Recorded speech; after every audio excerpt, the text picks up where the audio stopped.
حضرت عائشہ خود گواہی دیتی ہیں سب سے زیادہ حضور حضرت فاطمہ سے پیار کرتے ہیں. چھوٹی عمر تھی تو جناب خدیجہ، ذرا انداز دیکھیے گا بیٹی کی محبت کا. حضرت خدیجہ فرماتی ہیں حضور جب گھر آتے نا تو دروازے پہ کھڑے ہو کے اونچی آواز میں فرماتے السلام علیکم. کہتے ہیں حضور نہ سلام لیتے، میں جواب دیتی اپنے گھر حضور آئے ہیں، پر نبی پاک دروازے پہ ہی کھڑے ہیں. فرماتی ہیں کھڑے رہتے حضور، میں پھر تھوڑا ہنستی اور پھر میں کہتی فاطمہ سنتی ہو؟ اماں جی سنتی ہوں. فرمایا تمہارے ابا آ گئے ہیں دروازے پہ. تو فرماتی ہیں جناب فاطمہ وہاں سے دوڑ کے آتی اور رسول کریم کا دروازہ کھولتی، پھر نبی پاک کو انگلی سے پکڑ کے اندر لاتی. فرماتی ہیں جب تک وہ جاتی نہیں اللہ کے رسول دروازے پہ کھڑے رہتے. وہ انگلی پکڑ کے لاتی، پھر رسول کریم انہیں گود میں بٹھا لیتے. فرماتے ہیں وہ چھوٹی چھوٹی باتیں پوچھتی اور حضور ان کے بڑے بڑے جواب دیتے. وہ چھوٹی چھوٹی باتیں، بچپن کی ایک بات لکھی ہے ہمارے محدثین نے. ایک دن چھوٹی عمر میں، بالکل چھوٹی عمر میں حضرت فاطمہ نے پوچھا یا رسول اللہ میں اپنے رب کو کب دیکھوں گی؟ اللہ اکبر، عمر چھوٹی اور بات بڑی کر دی. میں کب دیکھوں گی؟ تو حضور نے فرمایا فاطمہ بڑی جلدی. رب کریم تمہیں جنت میں لے جائے گا اور ساری جنتی عورتوں کی سردار بنائے گا اور پھر میرا رب تجھے اپنا دیدار بھی کرائے گا.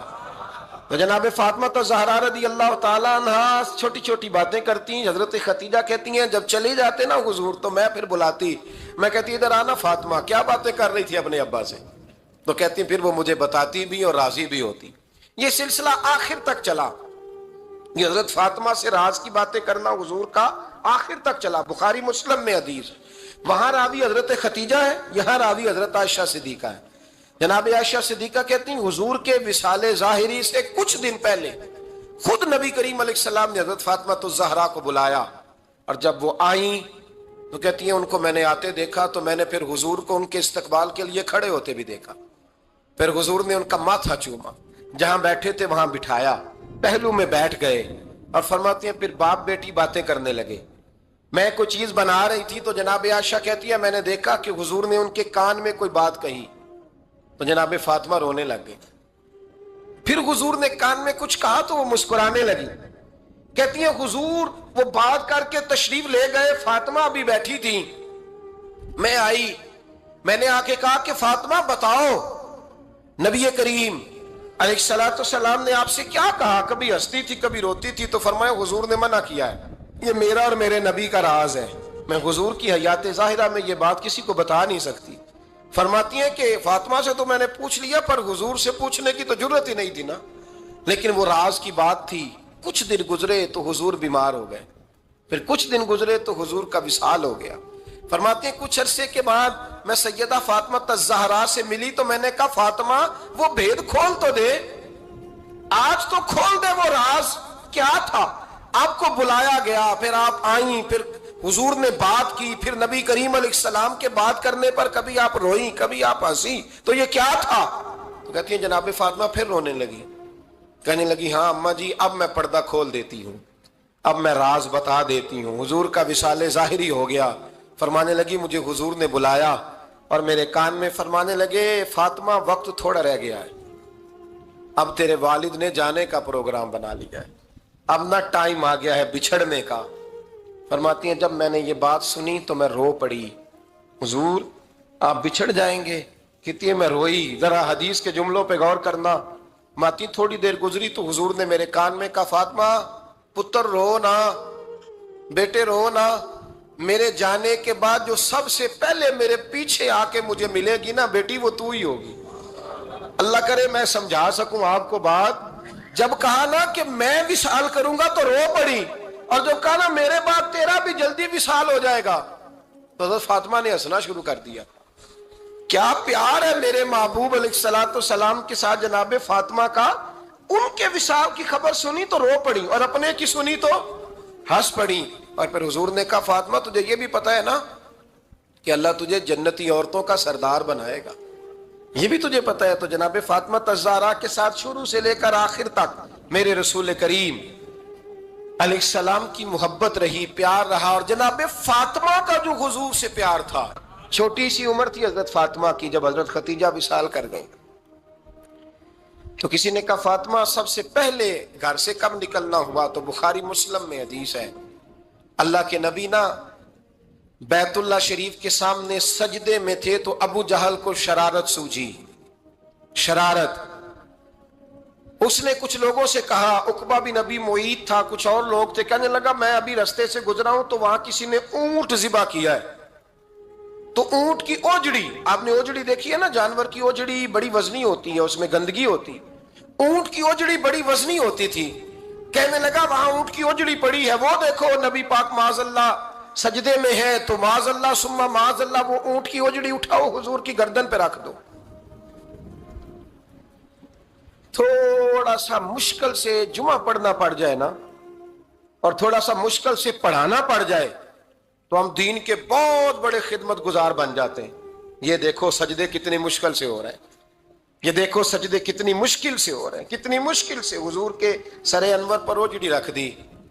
یہ وہ وقت ہے کہ نہ تو چچا ابو طالب ہیں جو پہنچ جاتے، نہ جناب ختیجہ ہیں جو بندوبست کرتی، تو کسی نے نہ جناب ختیجہ کے دروازے کے سامنے منہ کر کے کہا کہ محبوب کے گھر والوں حضور کے سر اقدس پر اوجڑی رکھ دی ہے کسی، اور حضور سر اقدس اٹھاتے ہیں تو تکلیف محسوس کرتے ہیں۔ جناب فاطمہ کہتی پہلا دیہڑا تھا جب میں چہرے پہ کپڑا ڈال کے نہ تو اپنے بابا کے لیے نکلی، فرماتی پہلا دن تھا، میں حرم کعبہ میں پہنچی، حضور کو سجدے میں دیکھا تو چھوٹے چھوٹے ہاتھوں سے میں نے اوجڑی نیچے گرائی، حضور بولے کچھ نہیں، نہ میں نے کوئی بات کی، میں نے حضور کی انگلی کو تھاما اور میں کنویں پہ لے آئی، حضور بھی نہیں بولے، جناب سیدہ فرماتی میں بھی نہیں بولی، حضور بیٹھ گئے اور میں کنویں سے پانی نکالنے لگی، میں حضور کی زلفیں دھوتی جاتی اور حضور روتے جاتے، زلفیں دھوتی جاتی اور حضور روتے جاتے۔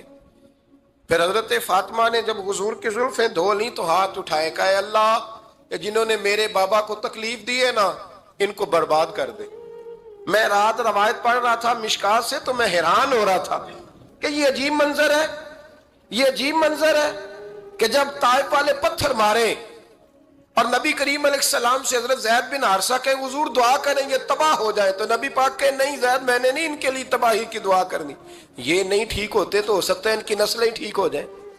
اور جب احد میں وہ لوگ پتھر مار کے دانت شہید کر دیں، حضرت ابوبکر صدیق جیسی ٹھنڈی طبیعت کا آدمی عرض کرے حضور دعا کریں یہ تباہ ہو جائے، تو حضور نے فرمایا اللہم اہد قومی فإنہم لا یعلمون، یا اللہ میری قوم کو ہدایت دے، یہ جانتے نہیں یہ کیا کر رہے ہیں۔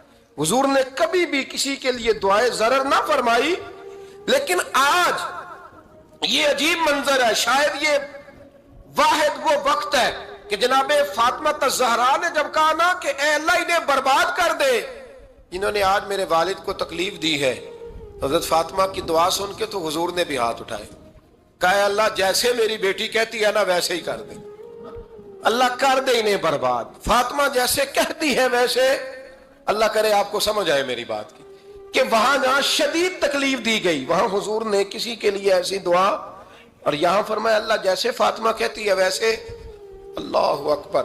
حضرت عبداللہ ابن مسعود کہتے ہیں کہ وہ دعا بھی میں نے سنی، اور پھر میں نے ان سب لوگوں کو جن کے لیے جناب سیدہ نے دعا کی تھی ان سب کو پھر میں نے بدر میں کٹتے ہوئے بھی دیکھا، میں نے ان کی لاشوں پر گھوڑے چلتے ہوئے بھی دیکھے، پھر میں نے دیکھا کہ صحابہ انہیں گھسیٹ کر کنووں میں ڈال رہے تھے، میں غور سے دیکھ رہا تھا اور ان کے چہرے پہچان رہا تھا، تو مجھ سے کسی نے کہا عبداللہ تم کیا غور کر رہے ہو؟ تو میں نے کہا میں غور کر رہا ہوں یہ وہی ہیں سارے جن کے لیے سیدہ فاطمہ نے دعا کی تھی کہ یہ برباد ہو جائے، یہ وہی ہے میرے رسول کریم علیہ السلام کی ہر تکلیف کو جناب فاطمہ نے اپنی تکلیف سمجھا، ہر تکلیف کو۔ حضرت فاطمہ الزہرا کا کمال یہ ہے کہ انہوں نے میرے محبوب کا دکھوں میں ساتھ دیا، حضور کی تکلیف پر وہ تکلیف میں آتی، پریشان ہوتی۔ یہاں سے بات چلی 4-5 سال عمر مبارک تھی، حضرت فاطمہ کی کل عمر 29 سال ہوئی ہے۔ حضور کی عادت مبارکہ تھی جب سفر پہ تشریف لے جاتے تھے تو سب سے آخر میں سیدہ فاطمہ کے گھر جاتے، واپس آتے تو سب سے پہلے سیدہ فاطمہ کے گھر جاتے۔ مولا علی کہتے ہیں ایک دن میں نے عجیب نظارہ دیکھا، نبی کریم علیہ السلام سفر سے واپس آنے والے تھے، میں نے حضرت فاطمہ کو اطلاع دی کہ حضور آج پہنچ جائیں گے، تو انہوں نے گھر سارا صاف کیا، سجایا، سوارا، کھانا پکایا۔ لیکن فرماتی ہیں جیسے ہی حضور اندر داخل ہوئے نا گھر کے، جناب فاطمہ نے حضور کا چہرہ دیکھا تو ہاتھ پکڑ کے چومنے لگی، اور کہتے ہیں جب انہوں نے سر اٹھایا تو ان کا چہرہ سارا آنسوؤں سے بھرا ہوا تھا۔ رسول کریم نے بیٹی کے سر پہ ہاتھ رکھا، بٹھا لیا، فرمایا فاطمہ بیٹے رونے والی تو بات کوئی نہیں تھی، کیوں رو پڑی ہو؟ تو عرض کرنے لگی محبوبہ میں بچپن سے دیکھ رہی ہوں، محنت کرتے، جد و جہد کرتے، مشقت کرتے، یا رسول اللہ آج آپ آئے ہیں تو آپ کے چہرے پر تھکاوٹ کے آثار ہیں، حضور وجود تھکا ہوا ہے۔ یا رسول اللہ میں نے ساری زندگی آپ کو کام کرتے دیکھا ہے، مدینے والے حبیب مجھے بتا تو صحیح کام کب تک کرنا ہے؟ کو وقت آئے گا جب آپ کی کمر بھی بستر سے لگے، کو ٹائم آئے گا آپ گھر میں بیٹھیں من پسند غذائیں کھائیں، حضور کب تک یہ جد و جہد کرنی ہے، کب تک یہ کام ہوگا؟ جناب فاطمہ فرماتی حضور نے میرے آنسو پونچھے۔ مولا کائنات شیر خدا فرماتے ہیں نبی کریم علیہ السلام فرمانے لگے فاطمہ تیرے باپ کی ڈیوٹیاں بڑی زیادہ ہیں، جب تک دنیا کے آخری کونے تک دین نہیں پہنچ جاتا اور جب تک اینٹیں اور پتھر بھی میرے دین کا پیغام سن نہیں لیتے اتنی دیر تک تیرا باپ جد و جہد کرتا ہی رہے گا۔ تو جناب فاطمہ نے وہ سارے رنگ دیکھے رسول کریم علیہ السلام کی حیات مبارکہ کے، پھر یہ ساری کیفیت جب دیکھی نا کہ حضور اتنی محنت کرتے ہیں تو پھر جناب فاطمہ کو میرے نبی کی امت سے پیار بڑا ہو گیا صلی اللہ ہو۔ سمجھیے گا اس بات کو، امت مسلمہ سے حضرت فاطمہ کو بڑا۔ امام حسن کہتے ہیں میری اماں سارے کام کرتی تھی گھر کے، میرے رسول کی شہزادی کو چھالے پڑ جاتے، کچا مکان جناب فاطمہ جناب فضا آپ کی لونڈی تھی ان سے مٹی منگاتی اور گھر میں لیپا پوتی کرتی، پھر جھاڑو دیتی۔ امام حسن اور حسین کے درمیان پورے سال کا فرق نہیں، 11 مہینے کا فرق، دونوں بچوں کو سنبھالتی۔ جناب علی کی والدہ حضرت فاطمہ بنت اسد بوڑھی تھی، جناب فاطمہ وہ کھول کے نوکری کرتی کہ حضرت فاطمہ بول پڑتی، حضرت فاطمہ بنت اسد بول پڑتی، کہتی بیٹے فاطمہ میرا اتنا نہ خیال رکھا کر، تیرے اپنے بھی بچے ہیں۔ جناب فاطمہ فرماتی آپ صرف علی کی ماں تو نہیں نا، آپ میری بھی تو ماں ہے نا۔ یہاں بیبیاں فلسفہ بیان کرتی ہیں، وہ کہتی ہیں جی کس حدیث میں آیا ہے ساس سسر کی خدمت فرض ہے؟ میں نے کہا کسی میں بھی نہیں آیا۔ ہم کیا کہہ رہے ہیں؟ کسی میں بھی نہیں آیا، لیکن یہ تو آیا ہے نا کہ شوہر راضی ہو تو اللہ راضی رہتا ہے، تو اگر شوہر ماں باپ کی خدمت سے راضی ہوتا ہے تو کرو خدمت، اس کو تو راضی کرنا ہے نا، اس پر تو توجہ دو۔ حضرت فاطمہ پھر چکی پیستی، چکی چکی یہ آسان جملہ نہیں کہہ جاتے ہیں ہم، سن لیتے ہیں آپ، چکی پیس کر جو پیس کر اس کا آٹا بنانا، پھر بچوں کے لیے کھانا پکانا۔ پھر ایک دن کہنے لگے علی آپ کی آمدن تھوڑی ہے، خرچے زیادہ، چرخہ نہیں لا دیتے؟ فاطمہ کیا کرو گی؟ فرمایا تھوڑا سا سود بنا لیا کروں گی، تم بیچ آیا کرنا، چلو میں تھوڑا ہاتھ بٹاؤں گی۔ یہ ساری ڈیوٹیاں کر کے حضرت حسن فرماتے ہیں پھر عزت والے رسول کی عزت والی بیٹی، پھر شانوں والے نبی کی شانوں والی بیٹی، پھر پاک محبوب کی پاک شہزادی، ساری ڈیوٹیاں کر کے رات کو مولا علی سے کہتی اگر آپ اجازت دیں تو اللہ کو راضی نہ کر لوں؟ حضرت علی فرماتے فاطمہ جیسے دل کرے۔ تو امام حسن کہتے ہیں پھر میری ماں مصلی بچھا لیتی، مصلی، اور پھر ساری رات وہ نماز پڑھتی، ساری رات، اور فرماتے ہیں جب سویرے ہاتھ اٹھاتی تو پہلی دعا یہ کرتی اے اللہ میرے رسول کی امت پہ رحم فرما، اے اللہ میرے رسول کی امت پہ رحم فرما۔ تو کہتے ہیں زمانے بیت گئے یہ دعا سنتے تھے۔ ایک دن میں قریب گیا تو میں نے کہا امی حضور کوئی دعا میرے لیے بھی کر دیں، کوئی حسین کے لیے بھی کر دیں، کوئی زینب کے لیے بھی کر دیں۔ ساری دعائیں امت مصطفیٰ امت مصطفیٰ امت مصطفیٰ۔ کتنا بڑا جملہ ہے، کتنا بڑا، شیخ محقق نے لکھا ہے کتنا بڑا۔ جناب فاطمہ فرمانے لگی تیرے لیے بھی کرتی ہوں، حسین کے لیے بھی کرتی ہوں، زینب کے لیے بھی کرتی ہوں، سب کے لیے کرتی ہوں، پر بیٹا یاد رکھنا فاطمہ کی دعاؤں پر پہلا حق میرے رسول کی امت کا ہے۔ فاطمہ کی اصل میں بات بہت خوشی کی سنا دی میں نے آپ کو، لیکن آپ وہیں سست کے سست رہ گئے۔ یہ کسی عام آدمی کی دعا نہیں، پیر صاحب کی، درویش صاحب کی رٹی رٹائی دعا نہیں، یہ سیدہ فاطمہ کی دعا ہے۔ آپ کو اتنا بڑا خزانہ مل رہا ہے اور آپ سمجھے ہی نہیں بات کو۔ حضرت فاطمہ فرمانے لگی میری دعاؤں پر سب سے زیادہ حق میرے رسول کی امت کا ہے، تو میں یہ حق ہمیشہ ادا کرتی رہوں گی، میں انہیں دعائیں ہمیشہ دیتی رہوں گی۔ حضرت فاطمہ بڑا پیار کرتی ہیں. امام حسن کہتے ہیں کہ ایک پورا دن گزر گیا, کھانے کو کچھ نہ ملا. اگلی شام آ گئی تو چند روٹیاں کھانے میں ملیں. جوں لائے حضرت علی, جناب فاطمہ نے پیس کے روٹی پکائی. فرماتی ہیں سب کو کھانا کھلا دیا تو اپنی روٹی آپ نے رکھ لی. جب آپ کھانا کھانے لگی, کھانے پر ہاتھ ہی رکھا تھا کہ دروازے پر کسی نے صدا دی. تو کہتے ہیں بولنے والے کے لفظ بڑے عجیب تھے. جس نے صدا دی نا اس کے لفظ بڑے عجیب تھے. کہنے لگے اور رسول اللہ کی بیٹی, میں 2 دن سے فاقے میں ہوں, تو مجھے پتا ہے اس گھر سے روٹی ضرور ملے گی. جناب فاطمہ نے نہ کھانا اٹھایا. امام حسن کو کہنے لگی بیٹے دے آ. جناب حسن کہتے ہیں مجھے بڑی تکلیف ہوئی. ہم سب کھانا کھا چکے تھے, مولا علی بھی کھا چکے تھے, صرف میری اماں نے نہیں کھایا تھا. ماں اور بیٹے کا پیار, اور پھر حسن حسین اور سیدہ کا پیار. فرماتے میں نے کہا اماں جی آدھی دے دیتے ہیں, آدھی آپ کھا لیں, پورا دن گزر گیا آپ فاقے سے ہیں. تو کہتے ہیں حضرت فاطمہ نے میرے سر پہ ہاتھ رکھا, پھر میرا ماتھا چوما. کہنے لگی بیٹا تو نے اس کی آواز نہیں نہ سنی جس نے صدا لگائی. اس نے نہ تو علی سے بات کی نہ تیرے ساتھ بات کی, اس نے تو کہا رسول اللہ کی بیٹی. تم نے صدا نہیں نہ سنی, اس کے لفظ کیا ہے, اس نے تو میرے ساتھ بات کی. اور پھر فرمایا بیٹے میں 1 دن سے فاقے میں ہوں, وہ 2 دن سے فاقے میں. میرا 1 دن گزارا اور ہو جائے امت کے ساتھ. ایک دن نا ایک نبی پاک کی بارگاہ میں شخص آیا, اس نے کلمہ پڑھا. قبیلہ بنو سلیم سے اس کا تعلق تھا. نبی کریم علیہ السلام نے اس کی مالی حالت پوچھی. تو عرض کرنے لگا یا رسول اللہ صلی اللہ علیہ وسلم میرے قبیلے میں 3000 لوگ ہیں اور سب سے غریب میں ہی ہوں. نبی کریم صلی اللہ تعالی علیہ وسلم نے فرمایا اس کی مدد کرو بھائی. حضرت سعد بن عبادہ اٹھے تو انہوں نے نا اس کو کہا کہ میری اونٹنی باہر کھڑی ہے, تو یہاں سے اٹھ کے چل, میں اونٹنی تجھے دیتا ہوں. مولا علی شیر خدا اسی وقت اٹھے اور آپ نے اپنے سر سے امامہ شریف اتارا. فرمایا میں نے کل ہی خریدا ہے, یہ میں تمہیں تحفے میں دیتا ہوں. حضور نے نا حضرت سلمان فارسی کی ڈیوٹی لگائی. فرمایا اسے سواری بھی مل گئی, کپڑے بھی مل گئے, اس کے کھانے کا بندوبست کر, پتہ کر کس گھر میں کھانا ہے تو لا. حضرت سلمان فارسی کہتے ہیں میں گلی میں نکلا تو پہلی نظر میری سیدہ فاطمہ کے دروازے پہ پڑی. میں نے دستک دی, سیدہ فاطمہ اندر سے بولی کون ہے؟ میں نے کہا میں غلام سلمان فارسی. جناب فاطمہ تزارہ سے میں نے عرض کی ایک بندہ آیا ہے, کلمہ پڑھا ہے, اور وہ کہتا ہے 3000 آدمی میرے قبیلے میں ہے اور سب سے غریب میں ہوں. تو اماں جی اس کو مولا علی نے امامہ دے دیا ہے اور حضرت سعد بن عبادہ رضی اللہ تعالیٰ عنہ نے اونٹنی دے دی ہے. اب وہ حضرت فاطمہ فرما سکتی تھی کہ جب شیر خدا نے دے دیا ہے تو ہمارا تو حصہ پڑ گیا. تو فرمانے لگی بھائی میرے ساتھ کیا مطالبہ ہے بتاؤ, جلدی کرو. کہا کھانا نہیں کھایا اس نے. تو آپ فرمانے لگی کھانا دیتے ہیں. حضرت سلمان فارسی کہنے لگے اماں جی کھانے میں کیا ہے؟ تو کہنے لگی کچھ بھی نہیں, 3 دن ہو گئے حسن حسین نے روٹی نہیں کھائی, پر بڑا کچھ ہے میں دیتی ہوں. کہتے میں سوچ میں پڑ گیا کہ انہوں نے 3 دن سے نہیں کھایا, پھر بھی بڑا کچھ ہے.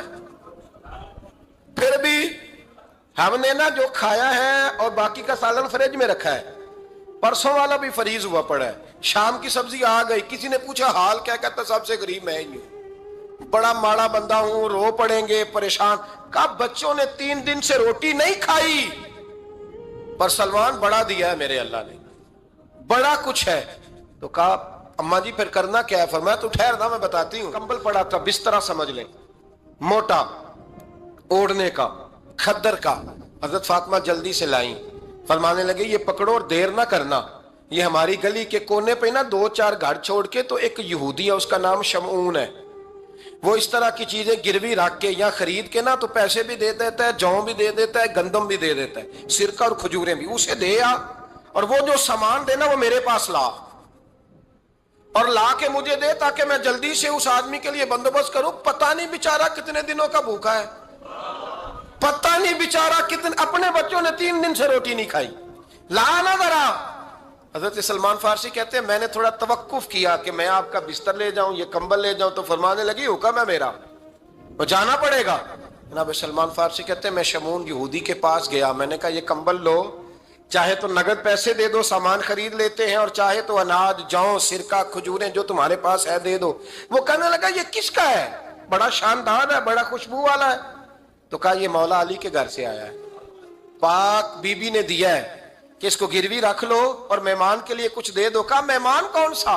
کہنے لگے حضور کے پاس آ کے ایک شخص نے کلمہ پڑھا ہے, اور وہ مسلمان ہوا ہے اور وہ غریب ہے، اس کو روٹی دینی ہے۔ تو وہ شمون یہودی کہنے لگا میں بھی تورات پڑھا کرتا تھا، تو آج ہی سویرے میں نے پڑھا ہے، آج ہی سویرے پڑھا ہے، ابھی پڑھا ہے، میں بڑی دیر سے حضور آئے تھے پر میری آنکھوں پہ پردہ ہی رہ گیا، مقدر سکندر کا دیکھو کہ پیاسے چلے جا رہے ہیں کنارے کنارے، میں پیاسا ہی مرنے لگا تھا، آج ہی میں نے پڑھا ہے کہ جو آخری امت آئے گی نا، اس امت میں جو رسول اللہ صلی اللہ علیہ وسلم کے قریبی ہوں گے، ان کا کمال یہ ہوگا کہ وہ اپنا پیٹ پر پتھر باندھ کے دوسروں کی مدد کیا کریں گے۔ یہ میں نے آج ہی پڑھا ہے اور ابھی تو نے مجھے اس کا نظارہ کرا دیا ہے۔ کہنے لگا یہ چادر بھی لے جا، جو بھی لے جا، سرکہ بھی لے جا، آٹا بھی لے جا، کھانا بھی لے جا، اور اس طرح کر کے میرے پاس سے نگد بھی لے جا، اور جناب فاطمہ سے کہنا یہ سارا کچھ رکھ لے، اور انہیں کہنا کہ مجھے پتا ہے آپ قبول نہیں کریں گی پر قبول کر لے، وہ آپ کا کمبل آیا ہے تو میرا دل نرم ہو گیا ہے، میں یہ قربانی بھی دیتا ہوں اور آپ کے باپ کا کلمہ پڑھ کے مسلمان بھی ہوتا ہوں۔ حضرت علی کہتے ہیں جناب فاطمہ نے جواب دیا کہ بہترین عورت وہ جسے نہ کبھی غیر محرم دیکھا ہو اور نہ غیر محرم نے کبھی، وہ بی بی نے بھی کبھی غیر محرم بندہ نہ دیکھا ہو، دیکھا ہی نہ ہو اس نے۔ یہ پوائنٹ ذرا مشکل ہے، سمجھنے والا ہے۔ تو حضرت علی کہتے ہیں میں وہاں سے گردن جھکائی اور بیچ آ کے بیٹھ گیا، بات ابھی جاری تھی۔ حضور نے فرمایا آتا ہے کسی کو جواب؟ تو کہتے ہیں میں نے ہاتھ کھڑا کیا، میں نے کو حضور آتا ہے، تو حضور مسکرا پڑے، فرمایا چل بتا۔ میں نے عرض کی حضور بہترین عورت وہ ہے کہ نہ کبھی اسے غیر محرم نے دیکھا ہو نہ اس نے کبھی غیر محرم دیکھا ہو۔ تو حضرت علی کہتے ہیں شاباش، مجھے ملنی چاہیے تھی نا۔ حضور مسکرا پڑے، کہنے لگے میں نے تو پہلے ہی کہا ہے فاطمہ تو بدعت منی، فاطمہ میرے جگر کا ٹکڑا ہے، میں نے تو بڑا پہلے کہہ دیا ہے۔ تو کہتے ہیں صحابہ میری طرف دیکھنے لگے کہ یہ تو تعریف فاطمہ کی ہونے لگ گئی ہے۔ تو میں نے کہا کیا کریں، اس محبوب کو بتایا ہے جس کے لیے اللہ نے کوئی پردہ رکھا ہی نہیں، سارے پردے کھول دیے۔ حضرت فاطمہ کے وصال کا وقت آیا، انتقال کا، تو حضرت اسماء بنت امیس کو بلایا اور بلا کے فرمانے لگی تو مجھے غسل دینا اور سوائے میرے شوہر مولا علی کے کسی اور سے مدد بھی نہ لینا۔ اور فرمانے لگی میں نے حبشہ کے بارے میں سنا ہے کہ وہاں جب بیویوں کا جنازہ اٹھتا تھا تو وہ لوگ چارپائی کے اوپر یوں کر کے اس طرح کر کے لکڑیاں لگاتے تھے، نیچے باندھ لیتے تھے اور لکڑی میں لچک ہو تو اوپر جا کے پھر اس کو باندھ دیتے تھے تو پردہ بن جاتا تھا۔ فرمایا میں نے علی کو بتا دیا ہے، تمہیں بھی بتا رہی ہوں، جنازہ میرا رات کو اٹھانا اور لکڑیاں لگا کے نا تو اوپر پردہ کر لینا، میرے وجود پر پڑی ہوئی چادر پر بھی کسی کی نظر نہیں پڑنی چاہیے۔ رات کو جنازہ اٹھانا اور رات کو مجھے دفن کر دینا۔ مدینہ منورہ میں حضور کے وصال ظاہری کے 6 ماہ بعد جناب فاطمہ الزہرا کا جنازہ اٹھا تو مسجد نبوی شریف سے ایک شخص اپنی داڑھی آنسوؤں سے بھگوتا ہوا نکلا۔ حضرت ابوبکر صدیق نے کھڑا کر کے پوچھا کیوں نبی پاک کے چچا عباس روتے کیوں ہو؟ حضرت عباس کہنے لگے پہلے حضور گئے تھے، اب نبی پاک کی تصویر بھی چلی گئی۔ کیا ہوا؟ کہ جناب فاطمہ کا وصال ہوا، پھر سے ایک دفعہ مدینے میں رات آئی، پھر سے شام ہوئی، پھر سے جنازہ اٹھا۔ شیر خدا علی المرتضیٰ رضی اللہ تعالیٰ عنہ نے، حضرت عباس نے، حضرت قسم دین عباس نے، حضرت عبداللہ ابن عباس نے تدفین سے فارغ ہوئے۔